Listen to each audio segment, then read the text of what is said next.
behalf of the University of San Francisco, I would like to formally welcome all the graduates, friends, families, and chosen families, supporting staff and faculty to the 13th annual Lavender Commencement ceremony.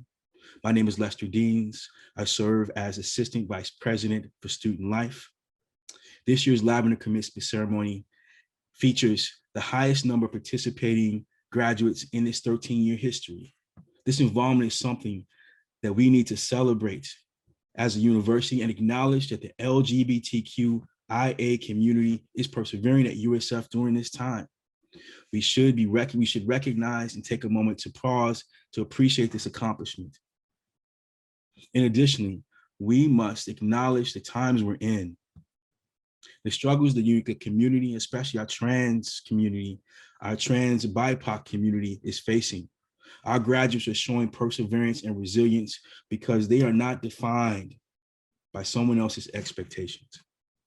I'm sending love and appreciation to you for the spaces you create for all people, for all of us to find and live our authentic lives.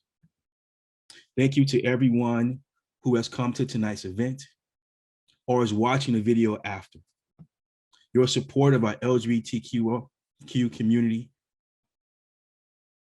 To our graduates, welcome to your Lavender Commencement ceremony. The USF Land Acknowledgement Statement was written by a fellow guest in Ohlone Territory, Kalina Lawrence, Suquamish Nation, USF Performing Arts and Social Justice alum, class of 2016. As we share space to strengthen our journey towards consciousness and liberation, we must take the time to acknowledge the difficult truths of our history that have shaped our current realities. Our collective relationship with Indigenous peoples by this institution, this city, this country, and this continent is in immediate and sincere need of reconciliation and reclamation. Today, we cannot deny the story of this land and its truth that is too often untold. Today, we gather on unceded, stolen Ohlone territory. The village of Yelamu is the territory of the Ramaytush-speaking people, one of 8 nations now referred to as Ohlone. Even through devastating events, the Yelamu are still here and working tirelessly for their right to remain and evolve in this place we consider San Francisco. Many of us who have come to benefit from this land still participate in the ongoing displacement of its original stewards, but we can choose to be better advocates and accomplices in favor of their restoration. We have the responsibility to indigenize every space we occupy. We have the obligation as guests to inform ourselves about each region we visit, starting most intimately with the ones in which we reside. No matter how long-term or temporary our stay is, we must offer ourselves in the same way that we have gained from the injustices faced by Ohlone peoples and those in the Bay Area at the hands of colonial invasion. Moving forward, we encourage the amplification of Indigenous land recognition at the beginning of dinner with our families, at every event, ceremony, and gathering that we organize, and in our everyday walk as lifelong students. As one Mutsun Ohlone sister, Canyon Sayers Rude, says, there have always been Indigenous peoples in the spaces we call home, and there always will be. Today, as you reach another milestone in your journey, we hope that you embrace our call to use your influence as a resource for Indigenous liberation.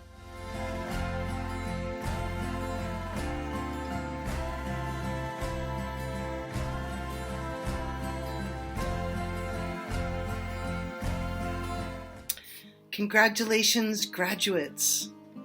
I am so glad to be able to be here with you at this special event, Lavender Commencement.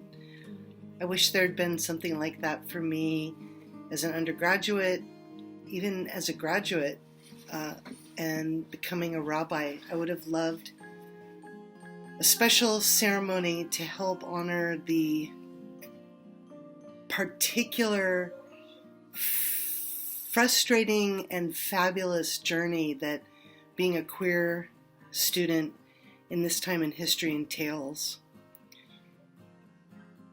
Well, we can't be together, but still, I'm wanting to offer some words of blessing, and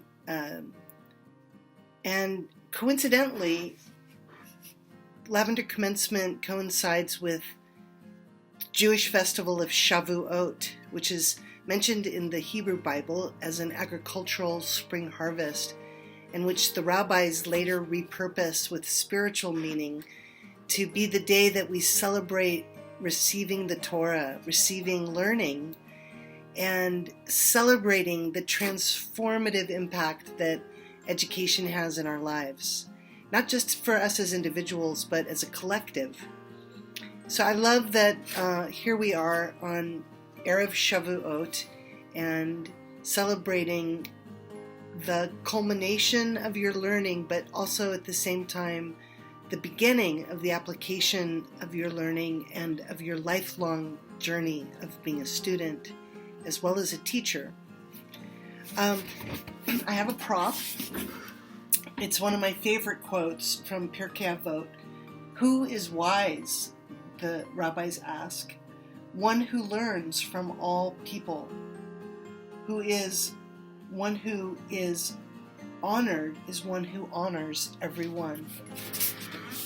So I have felt honored to be part of your learning experience here, and you have been my teachers, if not more than I have been yours.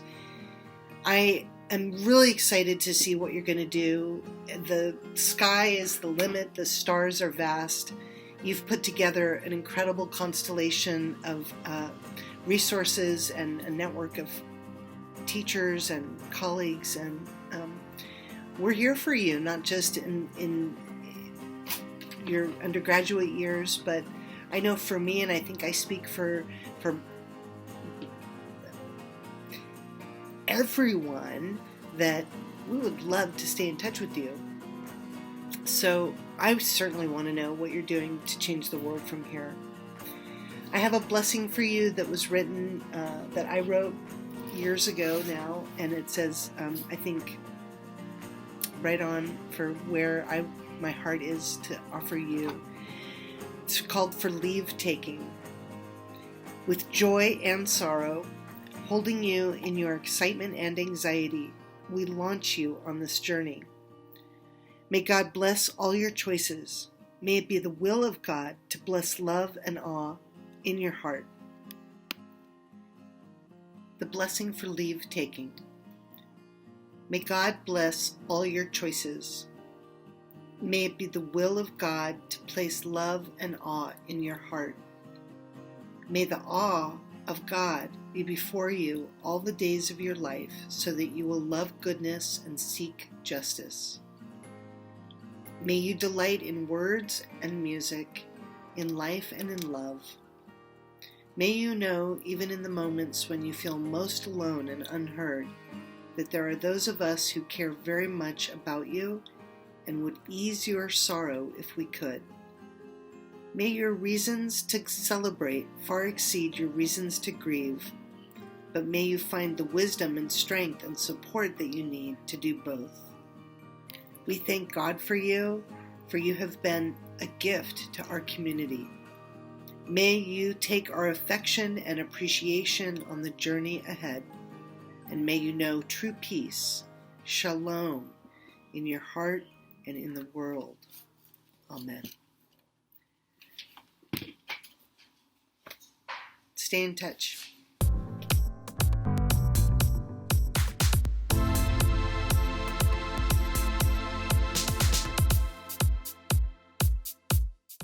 Legs by Ida Nobile. They, singular, are all legs, legs, legs. Dark ribbons grow easy curves, as Felix is two crows, making eye contact with that furrowed brow of yours, that Mayflower gaze, no match for the red-tailed hawk swimming side stream. And those legs, legs, legs go on far enough to braid. A slight bend in silk squiggles, doodles fairer than the hidden, stark against a green skirt with natural written across the back. They bend to a gust, turning round to glide away. Back of their thighs catch a stream, splayed with patchy strands tangled twine, calls your dial-up modem. a siren. Shave them, they'll grow back 3 strands to a follicle. And when the razor shavings circle down the drain, the corpse clippings feed right down your throat till you're choking on fur balls. They'll just keep on lathering up those legs. Rinse rainwater through black vines, rub lotion in wily tresses, tying bows around a magpie's wing. You'll be squatting, pouting in that rotten wooden boat, wondering why you didn't covet those 2 starving crows while you had the chance. 'Cause now they're eating good, growing good, 3 strands to a follicle, reaching down to toes longer by the day. Your nightmares, legs. Your wet dreams, legs. Your tombstone, strutted over, desecrated and enriched by the rhinestone dandruff glistening down like feathers of wings of legs. Natural, grammatically correct, seaworthy, star-worthy is their owner, the one of the skies, seas, too cramped to contain all of their legs.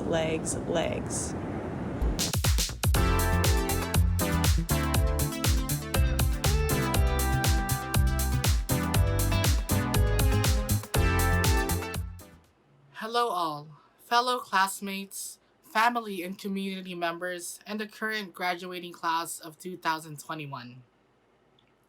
We did it! We finished a very important milestone in our lives. We all should be so proud of ourselves more than ever. These past months, we were hit with many unexpected trials and challenges. From the international community to our communities we interact with every day. To our own personal lives, our own light are being challenged. As if our light slowly dims as time comes.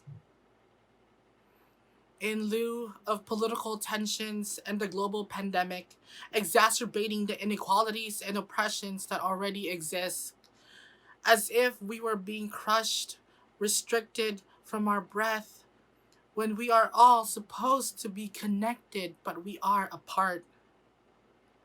Where anxiety became our best friends, loneliness became our only solace, and sadness became our best company. In lieu of all the darkness seeping into our inner psyches and consciousness, trying to seep the joy, the love, the beauty of our breath, of our lives, deconstructing ourselves and transforming what we know before to something unfamiliar and unknown. With everything going on beyond our controls, here we are, celebrating the fruits of our grueling battles. As I look at my own battles during this time, the fear and anxiety that took over my body were intense, as if nothing else makes sense. Until one night, I looked up into the sky. I saw the moon, shining bright with hope and infinite possibilities. As I look beyond the elegant grace of the moon, I see the stars glimmering with light despite darkness existing all around it. The stars was the light for me in my darkest moments. Every night, I look at the stars for wisdom. And I discovered that we are like the stars. We are vast, brilliant beings. We shine with radiance of infinite possibilities despite the surrounding darkness. Although our realities may be different, this does not mean the end, but a start of our transformation. As I reflect on this, I looked at the wisdom of Grace Lee Boggs and her work on radical imagination. My interpretation of radical imagination is that radical imagination is being brave, courageous, and enduring despite any current realities and limitation that hinder us from dreaming and constantly being and becoming. One of my insights rooted in radical imagination is envisioning a life worth living for ourselves, our communities, and for the next generation. But this is not easy. But when we need encouragement, hope, or a reason to believe again, we can just look up, see the glimmering lights of the sky. We will be reminded of the wisdoms of the stars because stars also resides within us. When we look at their brilliance, their resilience, we are also looking at ourselves and our potential. And as we are continuously sharing our light, people around us will notice. And when their light shines again, we can all together act on our dreams, our envisioning of a better tomorrow for ourselves, our communities, and our society. And all of us could be and become something we never could fathom. We are the stars. The vast embrace of the stars is infinite, only our minds limited. Like what Adrienne Marie Brown and her wonderful idea of social change are like fractals. It only takes one light to make an impact to a person, and then that person will make another impact, and then to another person, eventually becoming a force of social change rooted in light. We all will shine bright, like the stars we all were destined to be. Just believe. This is just the beginning. Thank you all, and congratulations, graduating class of 2021.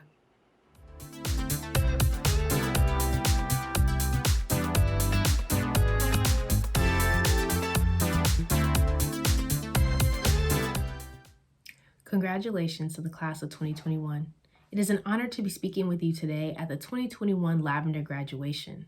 This year's theme is beyond fitting and truly exemplifies the diversity of our many communities. You see, the world likes to view gender and sexuality through limited binary options: women, men, gay, straight, feminine, masculine, when really, gender and sexuality, when taken in full, are as complex and as beautiful as a galaxy of stars.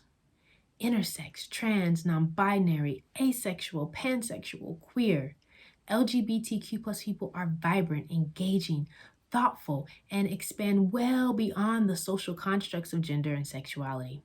We cannot be viewed through a reductionist lens. I recently published an article with over 1,800 LGBTQ plus people about the need to expand the identity categories in LGBTQ plus research and clinical practice, because folks in Generation Y, known as millennials, and Generation Z are very expansive in their gender and sexual identities. What we found truly resonates with this year's theme, as vast as the stars. I want to give you a few highlights from that article so that you can see just how cosmic LGBTQ plus communities are. In regard to gender, 345 participants identified as genderqueer, non-binary, and 192 identified as trans men. We also had 86 participants who did not identify as cis, trans, or genderqueer non-binary and had identities such as agender, bigender, demi-boy, demi-girl, and gender fluid. I give these specific numbers on gender because these identities are almost never captured in research. 473 participants identified as pansexual, and an additional 476 identified as bisexual. Bisexual and pansexual experiences are often erased or conflated in research, making it difficult for us to really understand their experiences. But in this study, we had over 400 of each. LGBTQ plus young people are here and not limited to binary thinking about gender or sexuality. While our communities have developed language to articulate our galaxy of identities, the rest of the world is very far from catching up. They do not understand our legacy as queer people. For most of your time at USF, we have been living under one of the most restrictive times in modern history. From government officials who spew hate, increases in overt white supremacy violence, anti-transgender legislation, and stay-at-home orders due to COVID-19. Heterosexism and cissexism persist. The struggle to be heard persists. The struggle of being the token queer persists. The need to be seen persists. The need to feel safe persists. The struggle to see oneself reflected in the faculty and staff persists. Misgendering persists. And to add to all of these very real experiences, you all have had to finish the last year of your undergraduate or graduate programs during a global health pandemic. This pandemic has sent many of you back home to unsafe spaces, back home to places where you cannot be your authentic self, back to parents who stifle your independence, constantly misgender you, and do not call you by your name. And yet, through all of these struggles, you all have been persistent in your efforts to make USF and the world a more just and inclusive place. You have been steadfast in writing research papers, theses, and critical analyses that produce and reproduce the ways in which LGBTQ+ individuals are viewed inside and outside of academia. You have spoken up in classrooms about bi-erasure and transphobia. You have learned to navigate and negotiate resources and lack of resources. And just like many generations of queer students before you, me included, you became comfortable in your queerness at USF. Before COVID, I would walk around campus and see queer students thriving, out, proud, making space, holding space, challenging students, faculty, and staff, speaking up, speaking out, unashamed, unbowed, unapologetic in young queer love. My question for you today is, how will you continue to harness that energy and the vastness of our communities while continuing to speak truth to power in our current socio-political context? Far too often, the LGBTQ+ community is viewed as white, male, and able-bodied. But what about the rest of us who sit at the intersection of multiple marginalized identities? What about our deaf, trans siblings, our Black, queer femmes, our undocumented genderqueer friends, our Asian and Pacific Islander non-binary folks? Liberation has yet to come for any of us who sit at the intersection of multiple marginalized identities.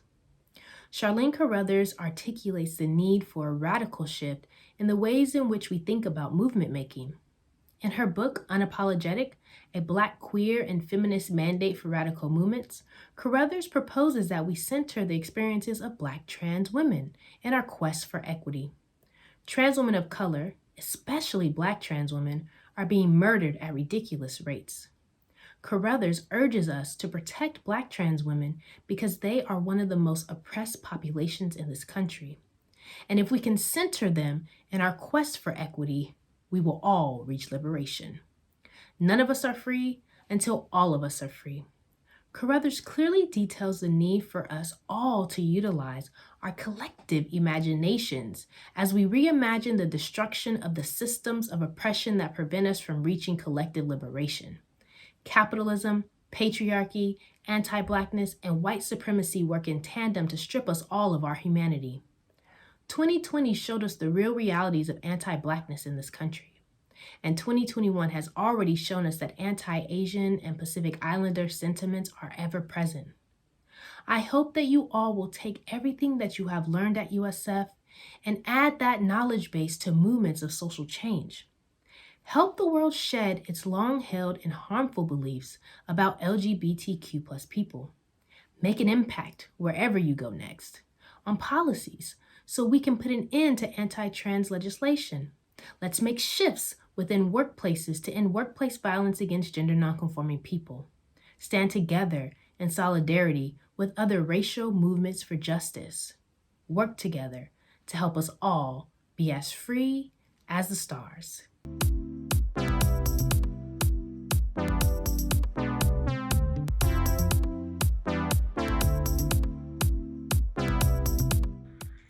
Hi, everybody. I'm Little Miss Hot Mess from Drag Queen Story Hour. And first of all, let me just say a huge congratulations to all of the graduates out there and to your parents, family, and friends who are gathered with us today. It is such an honor for me to be here as part of your very special Lavender graduation and to get to represent Drag Queen Story Hour, which for anyone who doesn't know, Drag Queen Story Hour is just what it sounds like. We are drag queens, drag kings, drag royalty of all kinds who read books to kids, families, and anyone who will listen in libraries, schools, bookstores, and beyond. And we operate around the country and around the world. And so one of the things that makes me so happy to get to spread the joy of drag through Drag Queen Story Hour is that fundamentally, drag is all about learning through play. It's all about activating your imagination and your creativity and about building a better world that has a little bit more sparkle to it. And, you know, for me, drag is all about turning your fantasy into a reality. Sometimes that just means putting on a pair of high heels or a wig or a little bit too much makeup and demanding the respect and attention and justice that we all deserve. So if I can leave you with one lesson, it is to be bold, be fabulous, and always shine bright and speak your mind.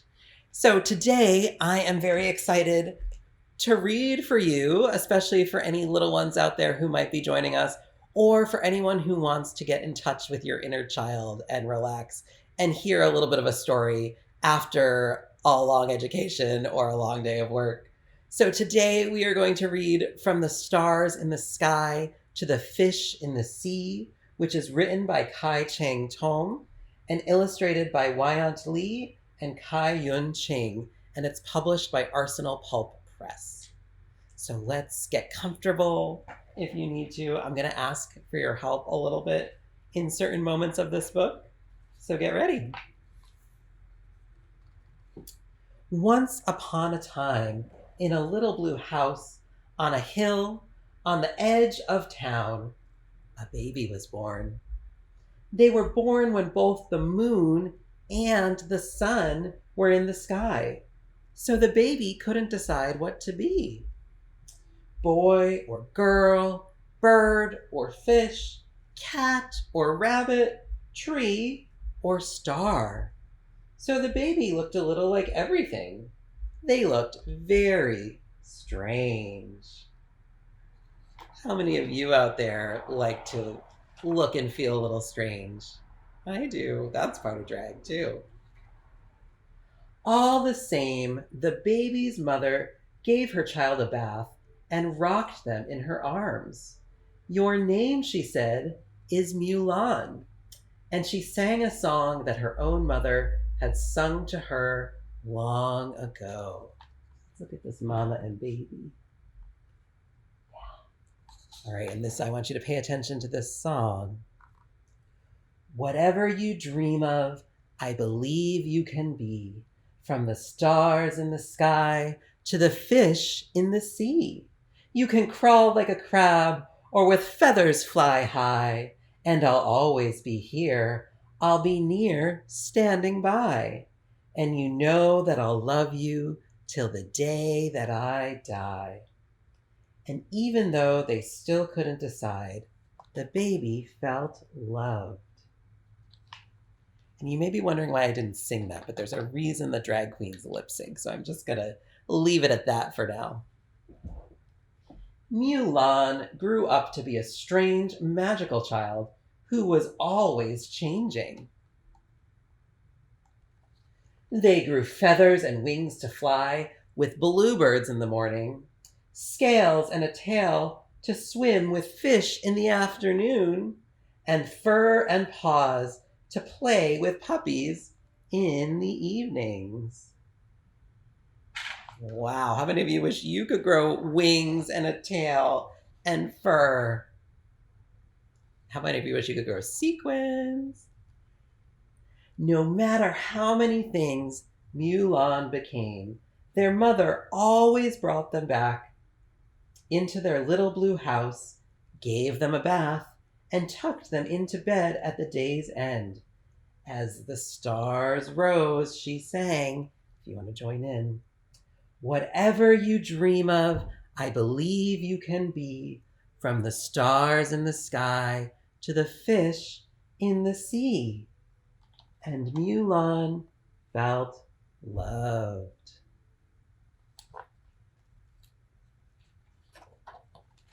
One day, it was time for the child to go to school. They were so excited. They grew a tail of peacock feathers and a coat of tiger stripes. Have fun, said Mulan's mother. But when they got to school, ... What do we think is going to happen when they get to school? Do you think all the kids will be excited to see their peacock feathers and tiger stripes? Let's see. The other students were either boys or girls. They had no feathers, no scales, no leaves, no fur, no fins, not even any sparkles. No one invited Mulan to play. One little boy ran up to the child and asked, "What are you supposed to be?" Mulan didn't know how to answer. Has anybody else felt a little different maybe at school? When they came home, their mother asked them how they liked school. "It's okay," said Mulan. "Did you make any friends?" "Not really," said Mulan. That night, Mulan's mother tucked them into bed and sang, "You can crawl like a crab, or with feathers fly high, and I'll always be near. I'll be near standing by, and you know that I'll love you till the day that I die." And Mulan felt loved, but also worried. How many of you ever felt worried? I know I have. The next day, they wore a turtle shell and porcupine spines. No one pulled or poked Mulan, but the other children still pointed and whispered. "Did you make any friends today?" asked their mother. "Not really," said Mulan. How many of you sometimes wish you could crawl into a turtle shell? Same. That night, Mulan's mother tucked them into bed and sang, "Whatever you dream of, I believe you can be, from the stars in the sky to the fish in the sea." And Mulan felt loved, but they also felt sad. Sometimes we feel sad, huh? The next day, Mulan wore no feathers, no scales, no leaves, no fur, no fins, no shells, no spines, not even any sparkles. Mulan was invited to play baseball with the boys. No one pointed, whispered, laughed, or stared. But when Mulan joined the little girls playing hopscotch,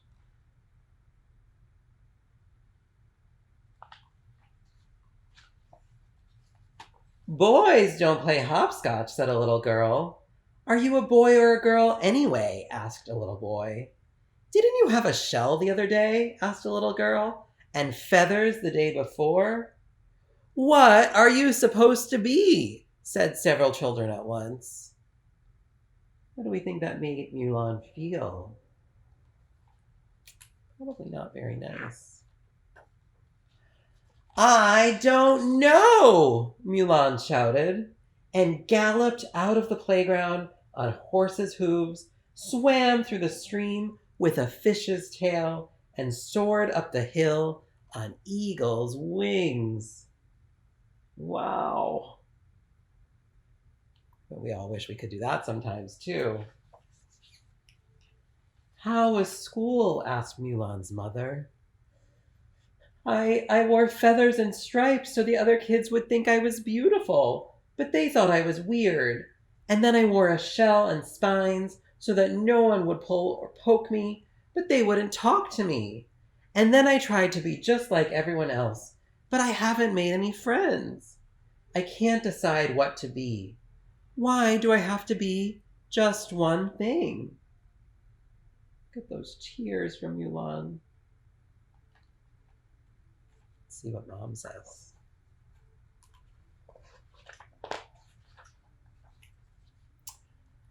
Mom says, It isn't always easy to be different from everyone else, but you can only be who you are. What if the other children don't like who I am? Sniffled Mulan.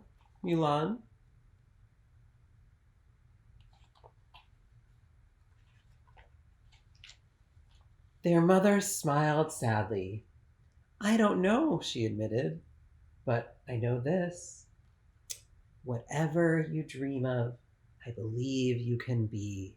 From the stars in the sky to the fish in the sea.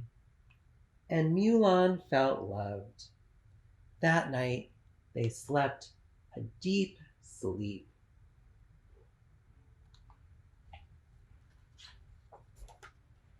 The next day, Mulan wore fur, feathers, scales, leaves, and many sparkles that glittered like stars. For a moment, none of the other children spoke. Then a little girl said, "You can fly? That's so cool." "I like your sparkles," said a little boy. "I'm sorry I pulled your feathers," said the boy with red hair. "I was just jealous of them." Whoa. Has anyone ever felt jealous of someone else or thought maybe someone else felt a little bit jealous of you and how special you are? Mulan asked, "Does anyone want to play with me?" They showed the other children how to gallop like horses, climb like monkeys, and swim like fish. It was fun to be many different things. And the child of fur, feathers, scales, leaves, and sparkles, who was neither boy nor girl, but many things and always changing, felt happy.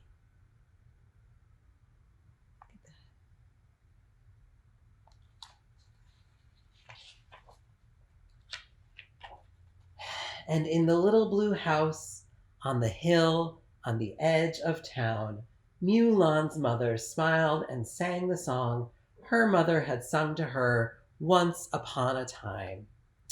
Whatever you dream of, I believe you can be. From the stars in the sky to the fish in the sea.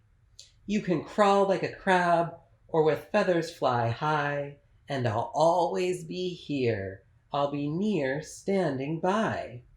And you know that I'll love you till the day that I die. Whatever you dream of, I believe you can be. For you are my child, courageous and free. The end. Let's give a round of applause for From the Stars in the Sky to the Fish in the Sea, again written by Kai Chang Tom, illustrated by Wyant Lee and Kai Yun Ching, published by Arsenal Pulp Press. And again, my biggest congratulations to all of you out there. I hope that you have someone, whether it is your biological family, your chosen family, your closest friends and collaborators, that will always remind you that whatever you dream of, we all believe that you can be, from the stars in the sky to the fish in the sea. Congratulations and have a lovely graduation. Mwah.